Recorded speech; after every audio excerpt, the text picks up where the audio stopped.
अस्सलामुअलैकुम। पाकिस्तान में जब करियर की बात हो तो सबसे पहले जहन में क्या आता है? डॉक्टर, है ना? लेकिन क्या हो अगर असल मौक़े, असल पैसा और लोगों की ज़िंदगी बदलने का असल मौका कहीं और छुपा हो? चलिए, आज एमबीबीएस से आगे की दुनिया को देखते हैं। देखिए, डॉक्टर बनना ये एक ख्वाब है बहुत से नौजवानों का, उनके घर वालों का। और इसमें कोई शक नहीं कि ये एक अजीम पेशा है। लेकिन ज़रा सोचिए, क्या हो अगर इस मंजरनामे में अब इससे भी कहीं बेहतर मौके मौजूद हों, कुछ ऐसे नए रास्ते जो शायद इससे भी ज़्यादा असरअंगेज और हाँ, मुनाफा बख्श हों। और सच तो ये है कि पाकिस्तान की इकोनॉमी वो हमारी आंखों के सामने बदल रही है बहुत तेज़ी से। टेक्नोलॉजी और डिजिटलाइजेशन की एक ऐसी लहर आई है जो बिल्कुल नए शोबे बना रही है, और इन शोबों में माहिर लोगों की शदीद कमी है। ये सिर्फ नौकरियां नहीं हैं, ये वो हाई इम्पैक्ट करियर्स हैं जिसमें मुल्क का नक्शा बदलने का दम है।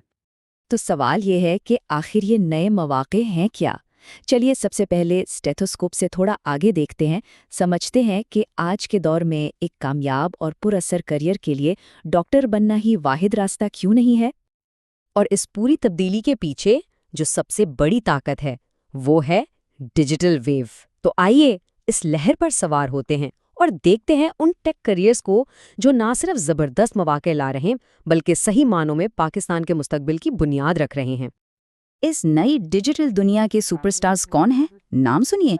डेटा साइंस और AI, software engineering, cyber security, fintech, UX design, ये सभी बहुत अहम हैं। लेकिन चलिए एक ऐसे शोबे पर फोकस करते हैं जो शायद इस वक्त सबसे तेज़ी से आगे बढ़ रहा है। तो आखिर ये डेटा साइंस और एआई है क्या चीज़? बिल्कुल सादे लफ्ज़ों में समझें, ये डेटा के समंदर से कीमती मोती निकालने जैसा है। फिर उन मोतियों से ऐसी इंटेलिजेंट एप्लीकेशंस और मॉडल्स बनाना जो फ्यूचर के बारे में बता सकती हैं। आजकल हर बड़ी कंपनी डेटा की बुनियाद पर ही फैसले करना चाहती है, इसलिए इसकी डिमांड बहुत ज़्यादा है। और जब बात आती है आमदनी की, तो इस शोबे का पोटेंशियल वाकई हैरान कर देने वाला है। देखें, शुरुआत में एक डेटा एनालिस्ट के तौर पर 60,000 से 1,40,000 तक मिलना आम बात है। फिर सिर्फ कुछ साल के एक्सपीरियंस के बाद एक डेटा साइंटिस्ट की आमदनी 3,50,000 तक जा सकती है। लेकिन असल गेम तो सीनियर लेवल पर शुरू होता है। सीनियर रोल्स जैसे कि हेड ऑफ डेटा, यहाँ आमदनी महीना 10 लाख पाकिस्तानी रुपए से भी ऊपर जा सकती है। जी हाँ, बिल्कुल सही सुना, 10 लाख से भी ज़्यादा, खासकर जब आप मल्टीनेशनल कंपनीज या रिमोट प्रोजेक्ट्स के लिए काम कर रहे हों। ये आम माली मौका नहीं, ये एक लाइफ चेंजिंग अपॉर्चुनिटी है। ठीक है, पैसा बहुत ज़रूरी है, लेकिन हर किसी के लिए पैसा ही सब कुछ नहीं होता। कुछ लोगों को असल सुकून और सैटिस्फैक्शन मुल्क की तामीर में हिस्सा डालने से मिलता है। तो अब हम उन करियर्स की तरफ चलते हैं जिनका असर ज़मीन पर दिखता है, नए पाकिस्तान की बुनियादों में। कौन से हैं ये शोबे? इनमें शामिल है रिन्यूएबल एनर्जी यानी सोलर और विंड पावर। फिर है ग्रीन इंफ्रास्ट्रक्चर, ज़राअत में टेक्नोलॉजी का इस्तेमाल जिसे एग्रीटेक कहते हैं। और हाँ, रोबोटिक्स भी। ये सब के सब मुल्क की तरक्की के लिए इंतहाई अहम हैं। तो ये रिन्यूएबल एनर्जी इंजीनियरिंग है क्या? आसान लफ्ज़ों में, इस शोबे के लोग सोलर, विंड और पानी जैसे कुदरती ज़रिए से बिजली बनाने के सिस्टम्स डिज़ाइन करते हैं, उन्हें लगाते हैं और चलाते हैं। पाकिस्तान में बिजली का मसला कितना बड़ा है, ये हम सब जानते हैं। इसलिए ये फील्ड आजकल बहुत बहुत अहम है। और यहाँ भी आमदनी का ग्राफ काफ़ी अच्छा है। एंट्री लेवल पर 80,000 से शुरुआत होती है और सीनियर लेवल पर माहाना आमदनी 5 लाख रुपए से भी आगे निकल जाती है। सोचिए, मुल्क की खिदमत भी और एक बेहतरीन माली मुस्तकबिल भी।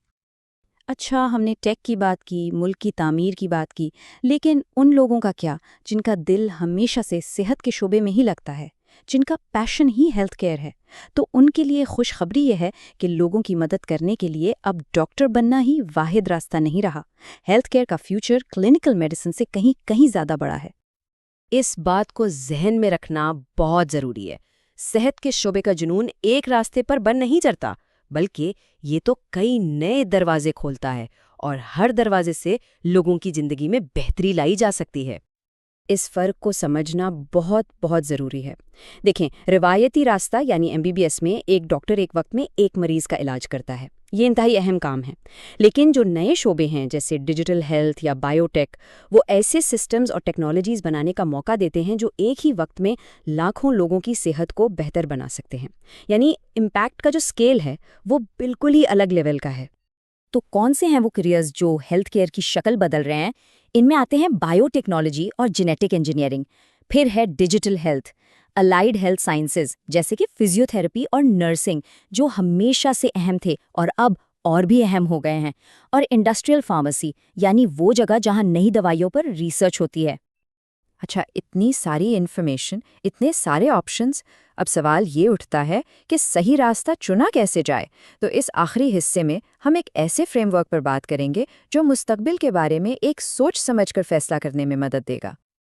और आगे बढ़ने से पहले सबसे अहम बात शायद ये है, आज के दौर में बहुत से नए शोबों में डिग्री से कहीं ज्यादा एक इंसान की स्किल्स और उसका पोर्टफोलियो यानी उसके किए हुए काम की वैल्यू है।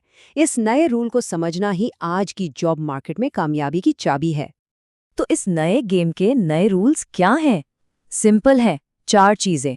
हमेशा सीखते रहना यानी कंटिन्यूअस लर्निंग, कम्युनिकेशन स्किल्स को जबरदस्त बनाना, सिर्फ डिग्री पर डिपेंड ना करना बल्कि अपनी काबिलियत का एक पोर्टफोलियो बनाना, और सबसे अहम प्रैक्टिकल एक्सपीरियंस यानी इंटर्नशिप्स और प्रोजेक्ट से बिल्कुल न घबराना। तो फैसला कैसे करना है? खुद से ये 5 सवाल पूछने हैं। नंबर 1, वाकई में दिलचस्पी किस चीज में है? एप्टीट्यूड कहाँ है? नंबर 2, कितना वक्त लगाने के लिए तैयार हैं? हर फील्ड अलग टाइम मांगती है। नंबर 3, असल मकसद क्या है? ज्यादा पैसा या ज्यादा इम्पैक्ट, या दोनों का बैलेंस? चौथा, लाइफस्टाइल कैसा चाहिए? और 5वां आखिरी सवाल, ऐसी कौन सी स्किल्स हैं जो सीख ली जाएं तो हर जगह काम आ सकती हैं? एक बात हमेशा याद रखनी चाहिए, मुस्तकबिल अभी लिखा नहीं गया, वो एक खुली किताब है। हर रास्ता नए इम्कानात से भरा हुआ है। सवाल सिर्फ ये है कि इस किताब में कौन सा रास्ता चुना जाएगा।